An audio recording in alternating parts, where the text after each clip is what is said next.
The Zorath Empire called themselves the firstborn of the stars. For countless ages they ruled the galaxy with great pride. Their historians spoke of long ages when their people built shining towers while other species crawled in the mud. They believed no race was older, no mind sharper, and no empire stronger. The Zorath had become the center of the galaxy, the ones who measured time, knowledge, and power. To them, all others were younger children who could only follow behind. Their cities floated above burning suns. Their ships moved through wormholes as easily as birds crossed the sky. They thought they had seen everything the galaxy could offer. They thought no secret was beyond them. The younger races bowed before their fleets and offered tribute. To the Zorath, it felt natural. Why should the children not respect their elders? Why should the weak not fear the strong? This belief filled their hearts with pride, and their history seemed to prove them right. For many cycles, the Zorath believed the galaxy was silent before their rise. Their scholars declared that they were the first to stand upright, the first to master fire, the first to launch ships into the void. Their libraries held stories of their ancestors building empires while other species had not yet opened their eyes. The Zorath saw themselves as the oldest flame, burning since the dawn of time. But pride can be dangerous. Far at the edge of the galaxy, beyond the normal routes of trade, a signal reached them. It came from a world marked only as a dead planet, one never touched by living hands. The signal was faint, like an echo from another age. Some dismissed it as noise, but others grew curious. A fleet was sent, led by a proud commander who believed no mystery could stand against Zorath science. When their ships arrived, they saw the planet hanging silent against the black. It was smaller than most homeworlds, wrapped in clouds and oceans. At first sight, it seemed ordinary, but as the ships moved into orbit, their scanners began to speak. Structures lay buried under the surface. Ruins. Cities older than anything the Zorath had ever seen. The commander laughed. "Some lost colony," he said. Nothing more. But in his heart he felt a strange chill. The fleet descended. Dust covered the land, and broken towers rose from the earth like teeth. The air was thin, but the ground held secrets. When the Zorath scholars brushed away the soil, they found walls carved with strange symbols. Symbols that did not match any Zorath script. Symbols that seemed older, sharper, more complex. The scholars argued. Some said the ruins were natural. Others claimed they belonged to an unknown race that died before the Zorath rose. But one young scholar shook her head. She had studied the markings closely. She whispered a word that made the others laugh at first. Then, the laughter died. Humans. The word carried little weight among the Zorath. Humans were seen as a small and fragile species, not even part of the Great Councils. They were scattered across a few worlds, building ships too slow and colonies too weak to matter. The idea that such a species had left ruins here, ruins older than the Zorath Empire, was impossible. The commander rejected the thought. He ordered the ruins studied, their stones taken apart, their carvings recorded. But the deeper they dug, the stronger the unease grew. They found machines, broken, but not forgotten. They found maps of stars that reached beyond the known galaxy. They found tools that matched no alien hand except one, human. The Zorath began to question. Could it be true? Could these fragile creatures, these latecomers, have stood here first? The commander told his crew not to speak of it. He told them to remember who they were, the Zorath, the firstborn of the galaxy. And yet when he looked at the ruins under the pale sun, he felt as though he stood in the shadow of something far greater. Nights passed. The fleet stayed above the world, scanning deeper, digging further. More ruins appeared, stretching under, the soil like the bones of a giant. Whole cities older than memory rose again in the light of alien lamps. Each stone carried the same marks. Each chamber carried the same weight. The younger scholars grew afraid. They whispered that the humans were not what they seemed. The elders silenced them. But in silence, fear grew stronger. The commander wrote his report to the Empire. He called it a world of mystery. He said the ruins were from an unknown race, now extinct. He did not use the word human. He did not dare. Yet at night, when he stood alone on the broken towers, he saw the carvings again. Human figures standing tall, holding fire, reaching to the stars. And though the wind carried no voice, he felt as though the stones whispered to him. We were here first. The Zorath were proud, but pride was beginning to crack. The ruins grew deeper as the Zorath explorers continued their search. What began as scattered walls soon revealed an entire buried city. Streets of stone ran beneath the dust, broken but still proud. Columns rose high, though many had fallen. The air smelled of old ash, as if fire had once swept through long ago. Every step seemed to echo in silence, as though the city itself was holding its breath. The scholars worked without rest. They traced symbols along the walls and compared them to known languages. The shapes were not random. They were precise, flowing like rivers yet sharp as blades.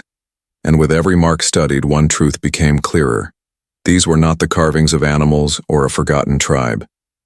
This was the work of builders who understood mathematics, astronomy, and the stars. The commander demanded answers. He wanted to hear that the ruins belonged to some lost colony of the Zorath themselves. He wanted proof that their history was still secure, that their pride remained unbroken. But the scholars gave him only fragments of fear. One of them, an elder who had seen many worlds, spoke quietly. He showed the commander a stone tablet covered in strange writing. The tablet was cracked but still alive with power. When touched, the symbols glowed faintly, as though the stone itself remembered its makers. These markings, the elder said, match the language used by humans today. But they are not recent. They are older than our empire. Older than any empire. The commander's hand trembled. He pulled back as though the stone had burned him. Impossible, he whispered. Humans are young, barely a species at all. They crawl on small colonies, still begging for protection from greater powers. They could not have built this. But the elder only shook his head. Yet here it stands. The younger scholars began to argue. Some said the ruins must be fake, perhaps planted by another alien race to confuse them. Others claimed time itself must have bent, leaving human marks where none should exist, but none of their words explained the machines found deeper in the ruins. The machines were strange, broken yet not dead. Their designs were elegant, their shapes unlike anything the Zorath had seen. Metal stronger than their own armor. Wires, still carrying faint sparks of forgotten energy. One machine, half buried in the dirt, looked like a weapon.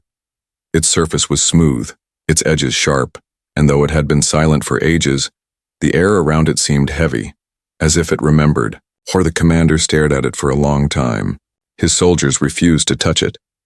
One even swore he felt the machine watching him. Then came the greatest discovery. Beneath the heart of the city, they uncovered a chamber sealed with thick stone doors. The doors bore the same human symbols, carved deep and glowing faintly in the dark. It took the full strength of their machines to force them open. Inside lay a vault, and inside the vault stasis chambers lined the walls. Most were shattered, empty, their glass long broken, but one chamber remained whole. Inside, a skeleton lay silent, perfectly preserved. Its form was unmistakable. Its bones, its skull, its hands, human. The scholars stood frozen. Even the commander could not speak. The air felt colder, heavier, as though the chamber carried the weight of truth. Young scholar finally whispered, "They were here, before us." The words spread like fire. The crew began to whisper in secret corners, their pride fading into doubt. If humans had stood on this world before the Zorath had even learned to speak, then what did that mean? Were the Zorath truly the firstborn? Or had they been children all along, walking in the shadow of greater ancestors? The commander tried to silence the talk. He told his crew the skeleton was a trick, a coincidence, an error in the reading. But deep inside, fear had already grown. The scholars began to notice strange patterns. The star maps carved into the walls pointed not only to Earth but to other galaxies far beyond their own. Paths traced through the void, as if humans had once traveled farther than even the Zorath dared. One night, as the crew studied in the chamber, the machines stirred. A faint hum filled the air. The stasis chamber lights flickered, though they had been dead for ages. The glow spread across the walls, along the carvings, and across the machines that lined the room. It was as though the city itself was waking from a long dream. The commander ordered his men to retreat. His voice was calm, but his eyes showed fear. The ruins were no longer silent. The machines whispered with old power. Outside the vault, the stars shone bright and cold. The Zorath looked up and felt smaller than ever before. They had come seeking proof of their greatness. Instead, they had found a clue that shattered everything they believed. The first clue was clear now. Humans were not the weak, fragile species, the Zorath thought. They were something far older, far stronger, and far more mysterious. The commander did not write the full truth in his report. He called the ruins an ancient city of unknown origin. He told the Empire little of what they had seen. But his crew knew. The scholars knew. And in the silence of their hearts, they feared. Because if humans had walked the stars before the Zorath, then perhaps they were not gone. Perhaps they were only waiting. The ruins had already broken the pride of many in the fleet, but what came next left even the strongest voices silent. The vault had been opened, the stasis chambers studied, and the skeleton examined again and again. Every test confirmed the same truth. The bones were human. The age of the remains, measured by their instruments, stretched back millions of years, long before the Zorath Empire had even taken its first steps into the stars. The commander sat in the central chamber of his ship, staring at the report. His hands shook as he read the numbers. His mind refused to accept them. "It is a mistake," he said aloud. "The instruments must be wrong. Humans are too young. They cannot be older than us." But the scholars no longer argued. They no longer needed to. The evidence was overwhelming. Every machine, every wall carving, every map pointed to the same conclusion. Humans were not newcomers. They were ancient. They were the first. A council meeting was called aboard the flagship. The chamber filled with officers, soldiers, and scholars. All eyes turned to the great screen where images of the ruins glowed in cold light. Towers that stretched higher than any Zorath city. Machines that bent energy in ways they did not understand. Maps that showed galaxies beyond their reach. The elder scholar, who had first spoken the word human, now stood before them all. His voice was calm, but it carried the weight of a storm. "We believed we were the first," he said. "We believed the stars belonged to us. But these ruins speak a different truth. The humans stood before us. They walked the stars while we were still crawling in the dust. They were the elder species." The words hung in the chamber like chains. Some officers shouted in anger, refusing to believe. Others sat in silence, pale and trembling. The commander gritted his teeth, his pride fighting against his fear. But then came the greatest revelation of all. The scholars had unlocked more of the machines found within the vault. One device, once silent, had come alive. It projected images into the air, shadows of the past recorded long ago. The aliens stared as the shapes took form. They saw humans. Not the weak, fragile beings they knew from colonies and trade ports, but tall figures clothed in armor of light. They walked across vast cities filled with towers and bridges that touched the clouds. They commanded ships that looked like blades of fire, moving faster than thought. The vision showed humans standing before other alien races, younger and smaller, guiding them like teachers. The chamber fell silent. The projection ended, but the silence remained heavy. The truth could not be denied. Humans had ruled once. Humans had guided once. Humans had been gods to the young galaxy. The soldiers shifted uneasily. Some whispered prayers. Others swore oaths of silence. The younger officers looked afraid, their belief in their empire broken in a single moment. The commander slammed his fist against the table. "No," he growled. "This cannot be. If humans were so powerful, where are they now? Why are they gone? Why do they hide?"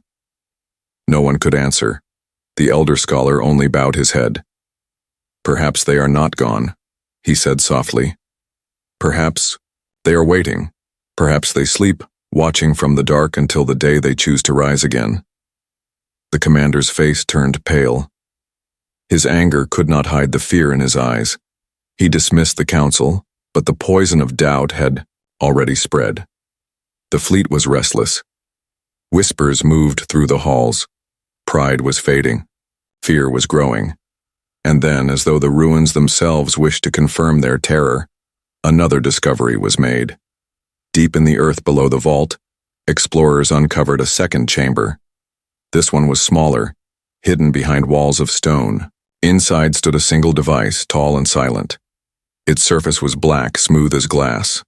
No symbols marked it, no tools could open it. But when a scholar touched the surface, the device stirred. A voice filled the chamber. It was not Zorath. It was not any alien tongue they knew. It was human. The voice was old, deep, and filled with calm power. "We were the first," it said. "We shaped the stars before you could walk. We guided the young, and we left when our time was done. But we are not gone. Remember this when you raise your hands in pride. Remember this when you claim to be the first. We were here. We are watching." The device went silent again. The scholars fell to their knees. Even the soldiers felt their hearts race with terror. The message was clear. The Zorath were not the elder species. They were children, playing in the ruins of giants.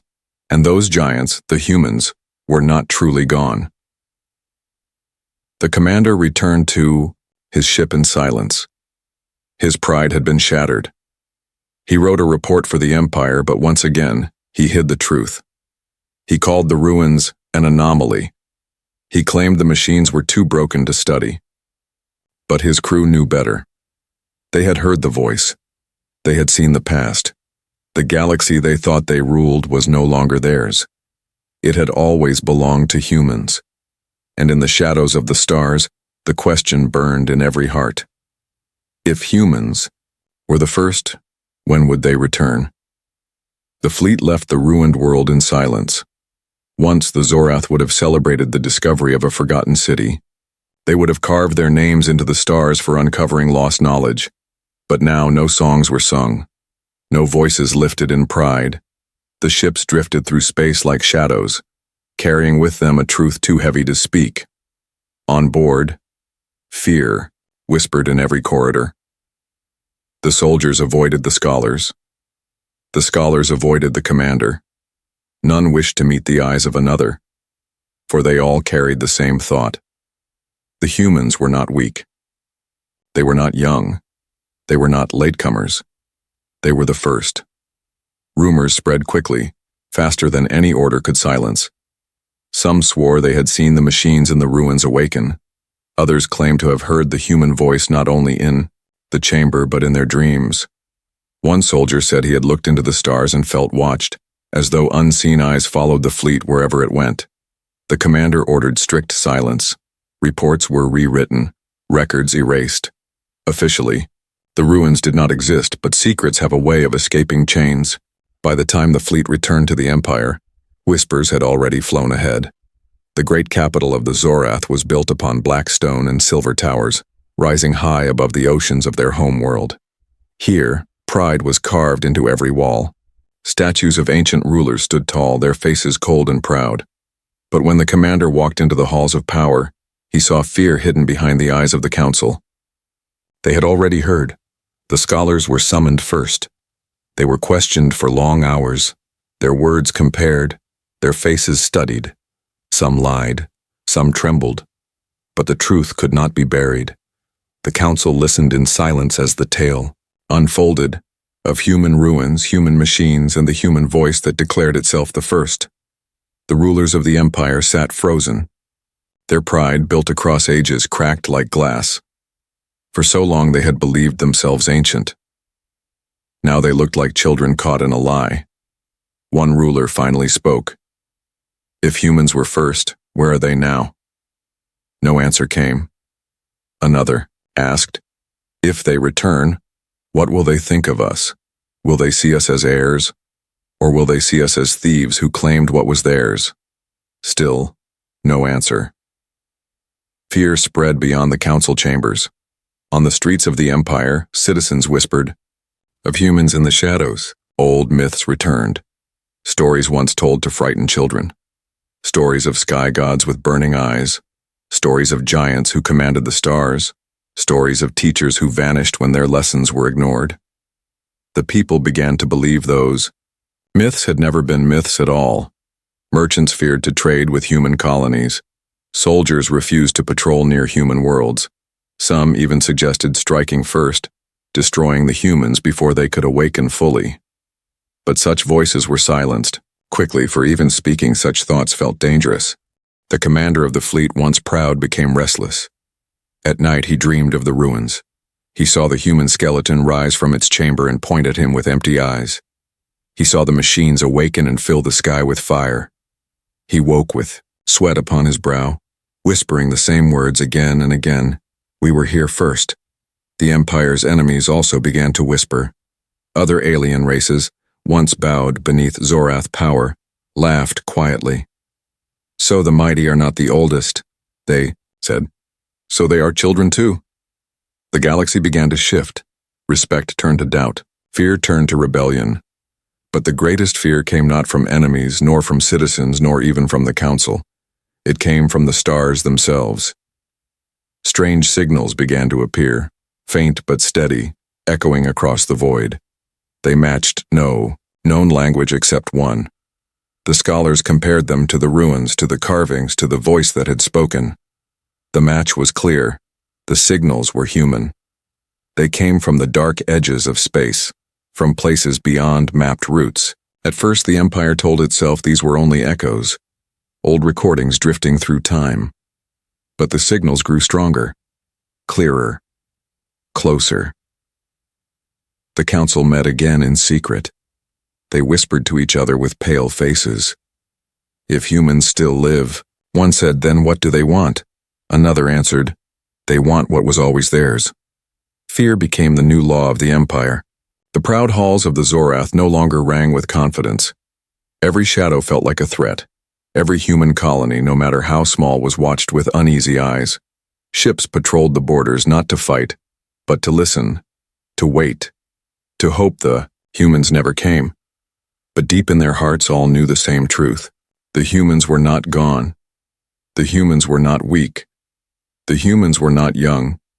The humans were the first. And one day, they would return. The empire of the Zorath was no longer the same. Pride had been replaced by silence. Streets that once echoed, with songs of victory, now carried whispers of fear.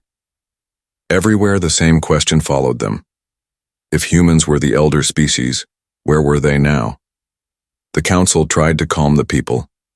They spoke on the great channels, saying the ruins were only mistakes of history, saying humans were nothing to fear. But their voices carried no weight. The memory of the human voice in the ruins was stronger. The vision of humans walking in ancient power was sharper. No word could erase what the fleet had seen, and then came the signals. They grew louder every week. No longer faint echoes, they now carried patterns too precise to ignore. Rhythms like heartbeats, pulses like speech. The scholars translated them. The words were simple. We are awake. The council panicked. The rulers gathered in secret chambers, their faces pale. Some wanted to send fleets to hunt the source. Others wanted to kneel before it, to beg forgiveness for claiming what was not theirs. But the commander of the ruins fleet spoke no word. He sat in silence, staring at the stars, waiting. Then the sky itself changed. It began as a shadow at the edge of the system. At first the Zorath thought it was an asteroid, but as it drew closer they saw the truth. The shadow was shaped. The shadow carried lines of metal and fire. It was a ship, so vast it dwarfed their largest battleships, So silent it moved without trace, so ancient that it seemed carved from the void itself. The ship entered orbit above the Zorath homeworld. The oceans shook with its arrival. Towers trembled as its shadow covered half the sky. No weapon was fired. No warning was given. The ship simply waited. Every signal channel of the Empire went silent. And then, across every screen, across every speaker, across every corner of the Zorath Empire, a voice spoke. It was human. We shaped the stars before your kind learned fire. We guided the young when you were dust. We stepped away when our time was finished. But now you call yourselves the first. You claim our throne. You forgot who you are, and you forgot who we are. The voice was calm, but it struck like thunder. The people fell to their knees. The soldiers dropped their weapons. Even the rulers trembled in silence. The commander of the ruins fleet closed his eyes, for he had always feared this moment. The ship did not fire. It did not move. It only hovered, watching. And the voice spoke again. You built your empire upon lies. You raised your hands in pride, calling yourselves ancient. But you are children, and the children must remember their elders. A great beam of light shone from the ship, down into the capital itself. The light touched the black stone of the oldest tower. Slowly, before the eyes of millions, the stone crumbled, not destroyed but erased as though it had never been. The statues of the proud rulers turned to dust. The symbols of their empire vanished into air. The voice grew quiet. We will not destroy you. You are part of what we once began. But remember, the stars do not belong to you. They never did. They are ours. And then, without a sound, the ship vanished. One moment it hung above the planet, larger than any fleet, darker than any shadow. The next it was gone, leaving only silence in its place. The people wept. The rulers hid. The empire changed forever. From that day, no one spoke of the Zorath as the firstborn. That lie was dead. From that day, every child grew up with a new truth whispered into their ears. Humans were here before us. Humans are still here. And humans are watching. The commander of the ruins fleet never spoke again of what he had seen. He carried the memory to his death, his eyes always on the stars. For he knew the truth better than anyone. The humans had returned, and they had only given a warning.